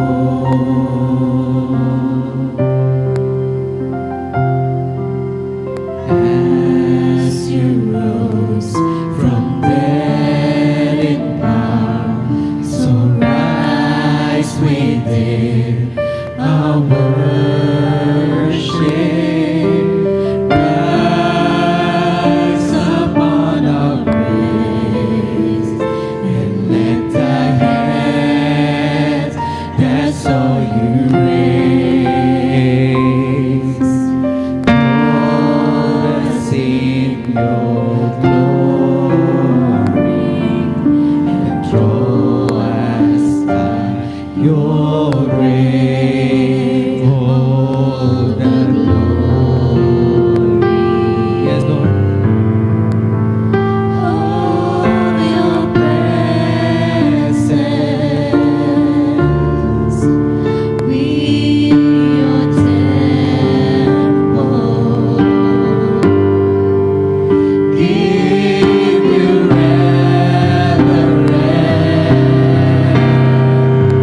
so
Thank you, O Lord, for your presence. We know that your glory is all around in this very place. And as we worship, as we offer our praise,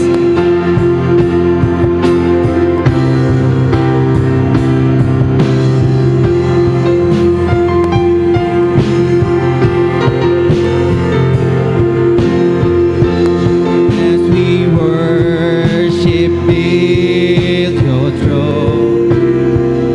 And as we worship, build your throne. And as we worship, build your throne. Come, Lord Jesus, and take your place. And as we worship, oh Lord,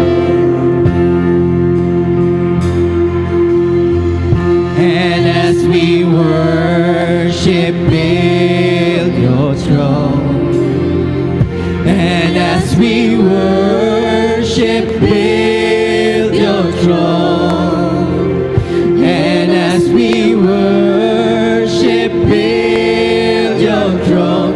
Come, Lord Jesus, and take your place. And as we worship, and as we worship, build your throne.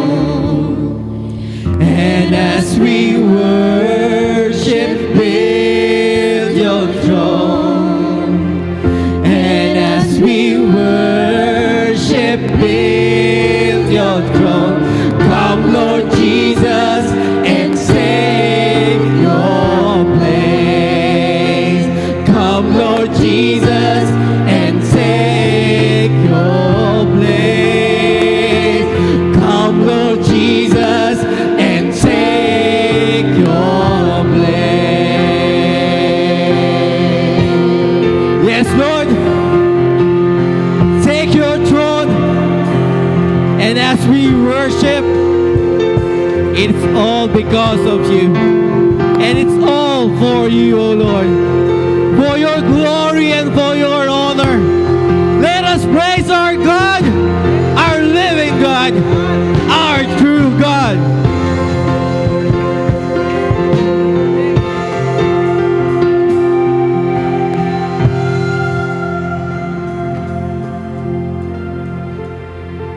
Amen. Yan. Masarap po bang magpuri sa Panginoon? Yan. And part of our worship, of course, is to give our financial blessings sa ating pong Panginoon as a way of our thanksgiving. Sa ating pong, sabi kanina nung awit po, come Lord Jesus and take your place. And we are guided po ng ating pong pagbibigay sa ating pong Panginoon. Isipin po natin na ang Panginoon po ang narito sa gitna at siya po ang ating binibigyan ng ating pong kaloob sa mga panahon na ito. Tayo po ay dumako sa pagkakaloob. Habang pong umaawit ang ating music team, unahin po natin of course yung ating pong mga kabatiran na nasa bandang likuran.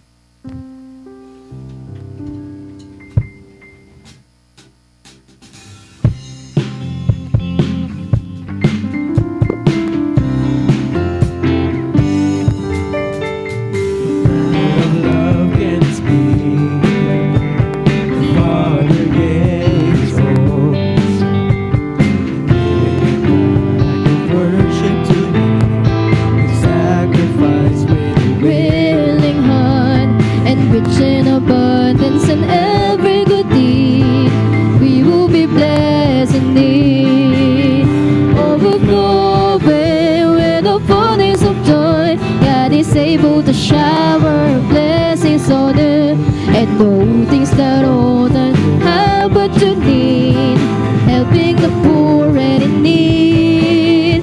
To His many will give thanks to Him. What God can and give, if you trust in the Lord and provide all the need, every faithful God.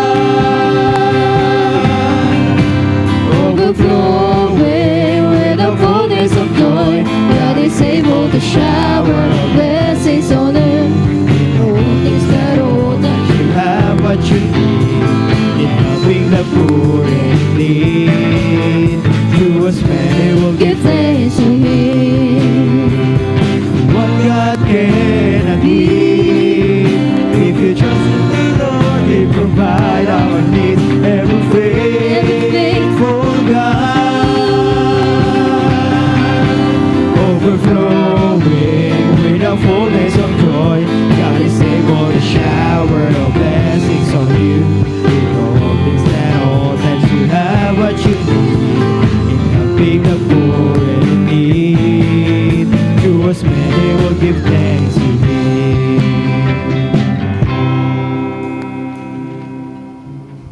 Atin pong ito ng ating mga kamay sa offering basket.